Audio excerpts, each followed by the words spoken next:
ఇక ఉషా వాడప్పుల ప్లేట్లు ఎట్లాంటివి ఏమైనా అడుగుతారు. ఈ అనంతపూర్లో సిల్వర్ ప్లేట్లు తెచ్చుకున్నాము. ఇవే అన్నమాట వాడప్పుల ప్లేట్లు.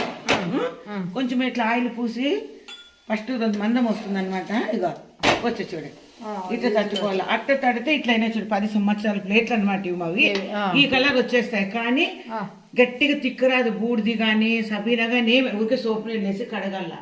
గట్టిగా తిక్కినారనుకో లేవు అనమాట. చెప్తున్నా చూడు ఊరికే అట్లా ప్లేట్లు వాడప ప్లేట్లు. పాప అడిగిండి ఆంటీ చెప్పండి ఆంటీ అని కామెంట్ పెట్టిండు పాపము. ఏమి రేట్లు అంటే మీరు వాడప్పులు చేసేదానండి ఆమె పాప. ఇవే చూడు అనంతపూర్లో తెచ్చింది. వాడంగా ఆ కలర్ వచ్చేస్తాయి. మరి ఏమి ఇట్లా అయింది అనుకోకండి, ఇది కూడా సిల్వరేను.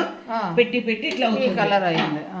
ఇంకా ఇప్పుడు చేస్తున్నా చూస్తామని వస్తుందా. చాలా రోజులు నా కోడలు అడుగుతుంది నాకు చేసి వస్తామా అంటే చూస్తామని ఇట్లా పిండి వేసి తడిపితే ఇక చూడ. ఫస్ట్ రోజు కొంచెం ఆయిల్ ఎక్కువ వేయాలి, బాగా వచ్చింది. ఇవే ప్లేట్ ఇట్లా అయిపోతాయి, కలర్ అయిపోతాయి. ఎందుకైనా అనుకోకండి, ఇట్లా పెట్టి ఇట్లా అవుతాయి, కలర్ అయిపోతాయి. చూడకేనా రాదేమో అని చూపిద్దామా, చేసి చూపి నాకు రాకపోతుందని వచ్చింది. ఈజీగా వచ్చింది. కొంచెం ఆయిల్ ఎక్కువ వేసి ఫస్ట్ 1-2 ఆయిల్ కొత్తది వాడేటప్పుడు ఆయిల్ ఎక్కువ వేసి వాడాలా. అన్నాక మీ ఇష్టం. కడిగేటప్పుడు కూడా ఊరికే సోప్ వేసి కడుక్కుంటే అయిపోయా. ఇట్లా ఎంత బాగుంటాయి, ఈ కలర్ అవుతాయి అనమాట.